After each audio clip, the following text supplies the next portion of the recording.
মানুষ নীতি নৈতিকতা বিহীন হতে পারে যে এই ধরনের একটা নির্বাচন হয়ে যাওয়ার 2 দিন পরে উনি জলসিঁড়ি ওনাদের যে আবাসন এলাকা জলসিঁড়ি উদ্বোধন করলেন, সেখানেও যে বললেন যে আমি যেটা বলেছিলাম আমার সেনাবাহিনী সেটা রক্ষা করতে পেরেছে।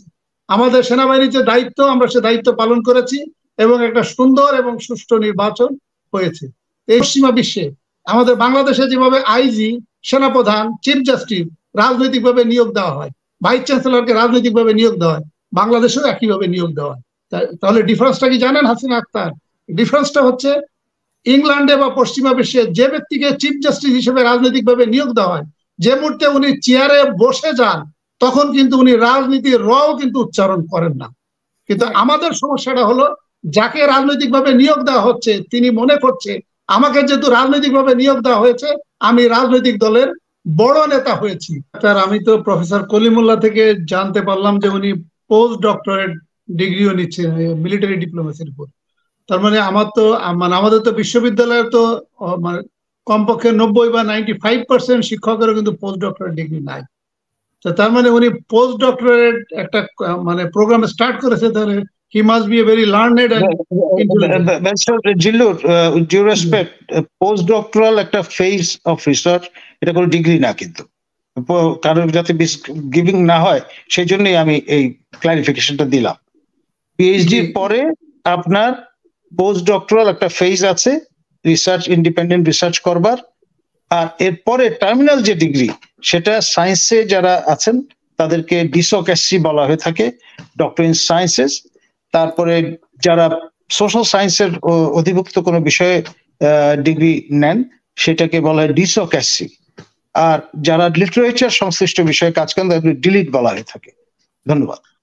জি প্রফেসর কলিমুল্লাহ, জি আপনি যেটা বলেছেন সেটা আমি জানি কম বেশি, কিন্তু আমি যেটা আমি বলতে চাচ্ছি সেটা হলো যে এটি তো সাধারণত পিএইচডির পরে তো আর ইউজুয়ালি কেউ লেখাপড়া করে না।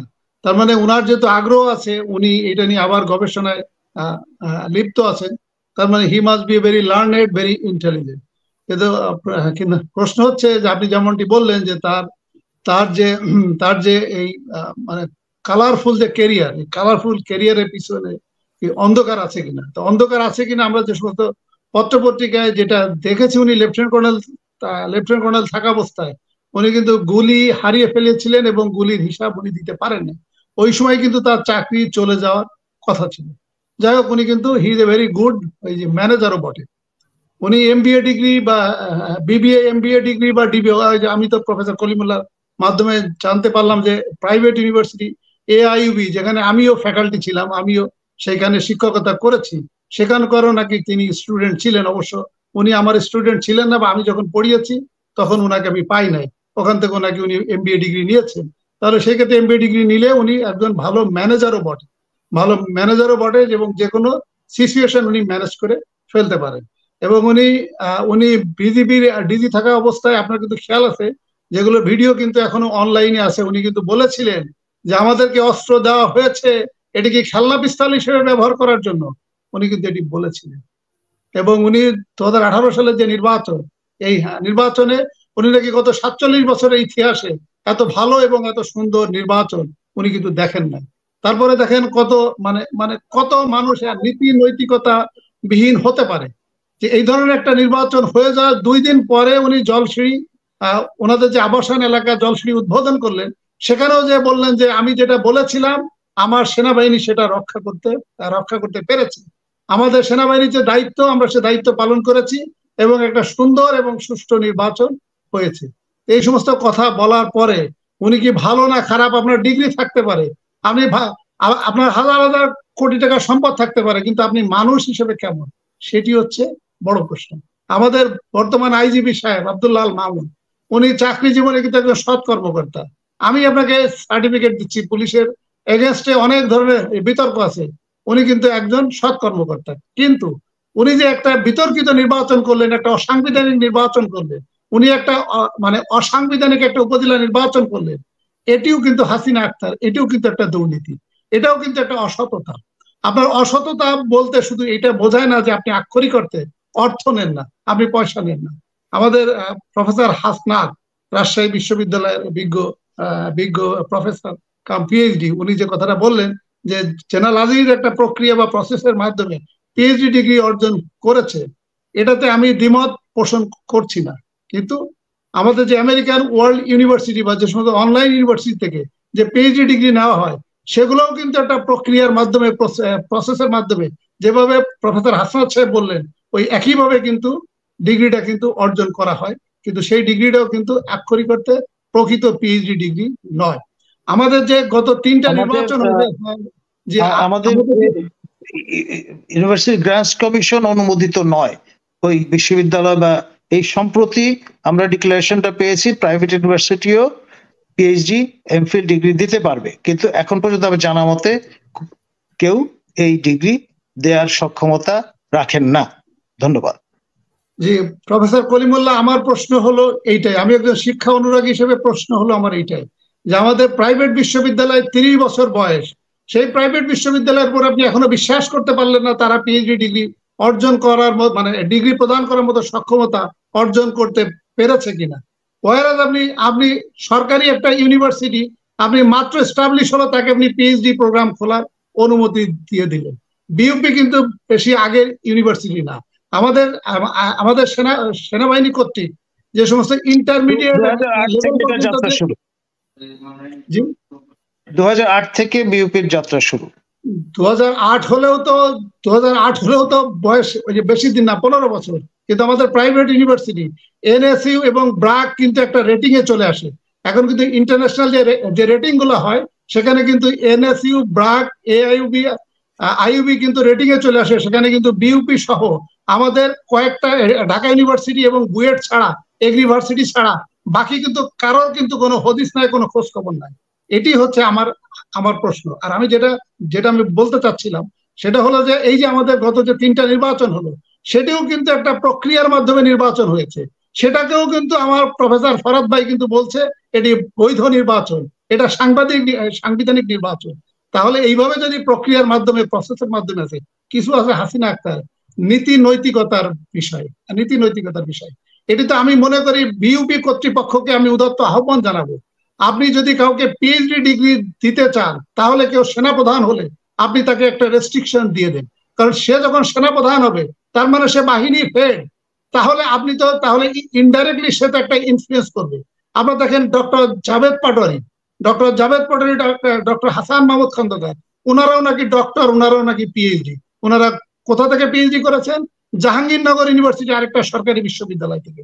তাহলে আপনি আইজিপি চেয়ারে থেকে, এত বড় একটা গুরুত্বপূর্ণ পদে থেকে আপনি কিভাবে পিএইচডি ডিগ্রি অর্জন করেন? আমিও তো পিএইচডি স্টুডেন্ট ছিলাম, তা আমরাও তো গবেষণা করেছি, আমরাও তো রিসার্চ করেছি। ডক্টর জাভেদ পাটোয়ারি মহোদয় যখন পিএইচডি অর্জন করেন, তখন তিনি স্পেশাল ব্রাঞ্চের প্রধান হিসেবে দায়িত্ব পালন করছিলেন। আমি তার ওই পিএইচডি পরীক্ষার এক্সটার্নাল এক্সামিনার হিসেবে ভূমিকা পালন করেছি। কাউন্টার টেরোরিজমের উপর এত চমৎকার থিসিস ইদানিং কালে চোখে পড়ে না। ধন্যবাদ। জি প্রফেসর কলিমুল্লাহ, আপনি যেগুলো বললেন বা যে সমস্ত পিএইচডি গুলো আপনি সুপারভাইজ করেছেন, আমি কোনোটা নিয়ে প্রশ্ন উত্থাপন করছি না। আমি প্রশ্ন উত্থাপন করছি একটা নীতি নৈতিকতার বিষয় নিয়ে। এই যে আপনি হাসিনা আক্তার, আপনার সাথে কথা বলতে বলতে আমি অনলাইনে একটা নিউজ দেখলাম, সেখানে আমাদের সাবেক প্রধান বিচারপতি হাসান ফয়েজ সিদ্দিকী, ওনাকে বিচার প্রশাসন প্রশিক্ষণ ইনস্টিটিউটের ডিজি হিসেবে নিয়োগ দেওয়া হয়েছে। এখন প্রশ্নটা হচ্ছে যে এই নিয়োগটা, এটি কি বৈধ নাকি এটা অবৈধ, নাকি এটা সাংবিধানিক নাকি এটা অসাংবিধানিক, নাকি একে নীতি নৈতিকতার যে বিষয়। উনি চিফ জাস্টিস ছিলেন, উনি ওয়ারেন্ট অফ প্রেসিডেন্সের 4র্থ পজিশনে ছিলেন। তাহলে আমাদের সরকারি চাকরির নিয়ম আছে যে কেউ যদি রিটায়ার করে, তাহলে তাকে যদি আপনি চুক্তিভিত্তিক নিয়োগ দিতে চান, তাহলে আপনি তাকে সমমর্যাদা অথবা তাকে 1 গ্রেড উপরে নিয়োগ দিতে হবে। আপনি কোনোভাবেই তাকে তার থেকে 1 গ্রেড নিচে, আপনি তাকে 1 গ্রেড বা 2 গ্রেড নিচে আপনি তাকে নিয়োগ দিতে পারবেন না। তাহলে আপনি যখন বিচার প্রশাসন প্রশিক্ষণ ইনস্টিটিউটে ডিজি হিসেবে কাজ করছেন, তার মানে ইনডাইরেক্টলি আপনি কিন্তু চিফ জাস্টিস এবং আইন মন্ত্রীর অধীনে, এবং প্রকারান্তরে আপনাকে আইন সচিবের আপনাকে নির্দেশ মোতাবেকও কাজ করতে হইতে পারে। তাহলে যে আপনি যে এত একটা নিচের পদে আপনি যে দায়িত্বটা নিবেন, এটি একটা নীতি নৈতিকতারও বিষয় আছে। আমাদের পশ্চিমা বিশ্বে, আমাদের বাংলাদেশে যেভাবে আইজি, সেনাপ্রধান, চিফ জাস্টিস রাজনৈতিকভাবে নিয়োগ দেওয়া হয়, ভাইস চ্যান্সেলরকে রাজনৈতিকভাবে নিয়োগ দেওয়া হয়, বাংলাদেশেও একইভাবে নিয়োগ দেওয়া হয়। তাহলে ডিফারেন্সটা কি জানেন হাসিনা আক্তার? ডিফারেন্সটা হচ্ছে ইংল্যান্ডে বা পশ্চিমা বিশ্বে যে ব্যক্তিকে চিফ জাস্টিস হিসেবে রাজনৈতিকভাবে নিয়োগ দেওয়া হয়, যে মুহূর্তে উনি চেয়ারে বসে যান তখন কিন্তু উনি রাজনীতির রও কিন্তু উচ্চারণ করেন না। কিন্তু আমাদের সমস্যাটা হলো যাকে রাজনৈতিকভাবে নিয়োগ দেওয়া হচ্ছে তিনি মনে করছে আমাকে যেহেতু রাজনৈতিকভাবে নিয়োগ দেওয়া হয়েছে আমি রাজনৈতিক দলের বড় নেতা হয়েছি। আপনি দেখেন যিনি সম্ভাব্য পরবর্তী প্রধান বিচারপতি এনায়েতুর রহিম, ওনার দেখেন একটা ভিডিও ভাইরাল হয়েছে, উনি কিভাবে বক্তব্য দিচ্ছেন, কিভাবে উনি রাজনৈতিক বক্তব্য দিচ্ছেন, এবং ওনার বক্তব্য দেখে মনে হচ্ছে উনি মস্ত বড় এক রাজনৈতিক নেতা। তাহলে উনি অ্যাপিলেট ডিভিশনের জাস্টিস, হয়তো সম্ভবত যদি ওনার কপাল ভালো থাকে, ভাগ্য ভালো থাকে, শেখ হাসিনার আশীর্বাদ যদি থাকে, নিশ্চয়ই আশীর্বাদ আছে, না হলে যেভাবে রাজনৈতিক বক্তব্য দিচ্ছে হয়তো উনি চিফ জাস্টিস হবেন। তাহলে উনি যখন চিফ জাস্টিস হচ্ছেন বা অ্যাপিলেট ডিভিশনের জাস্টিস হচ্ছেন, উনারা ভুলে যাচ্ছেন ওনারা 18 কোটি জনগণের অ্যাপিলেট ডিভিশনের জাস্টিস। আমার পুলিশের আইজিপি ভুলে যাচ্ছেন উনি 18 কোটি জনগণের আইজিপি। আমার জেনারেল আজিজ, জেনারেল বেলাল অথবা তথাকথিত সেনা প্রধানগণ জেনারেল শফিউদ্দিন, উনারা ভুলে যাচ্ছেন যে উনি 18 কোটি জনগণের সেনাপ্রধান। উনার বক্তব্য চলে আসে আওয়ামী লীগের প্রতি আনুগত্য, শেখ হাসিনার প্রতি আনুগত্য। শেখ হাসিনা আপনাকে নিয়োগ দিয়েছে, কিন্তু আপনাকে নিয়োগটা দেওয়া হয়েছে 18 কোটি জনগণের পক্ষে। আমার সমস্যা, আমার প্রবলেম, আমার ডিবেটটা হলো এইটা। প্রফেসর করিমুল্লাহ যাদেরকে সুপারভাইজ করেছেন এবং আমাদের প্রফেসর হাসনাত যাদেরকে সুপারভাইজ করেন, পিএইচডি ডিগ্রি দেন, এটাতে নিয়ে আমার কোনো আপত্তি নাই। আপনি প্রক্রিয়া ঠিক করে বা প্রক্রিয়ার মাধ্যমে হয়তো আপনি পিএইচডি ডিগ্রি প্রদান করেন বা রিকমেন্ড করে থাকেন, এটা নিয়ে আমার কোনো আপত্তি নাই। আপত্তি হচ্ছে কিভাবে প্রক্রিয়াটা আপনি সম্পন্ন করছেন এবং কিভাবে আক্ষরিকভাবে এটা হচ্ছে, এটি দেখার বিষয় এবং এটি জাতি, জনগণ এটি বিচার বিশ্লেষণ করবে। ধন্যবাদ।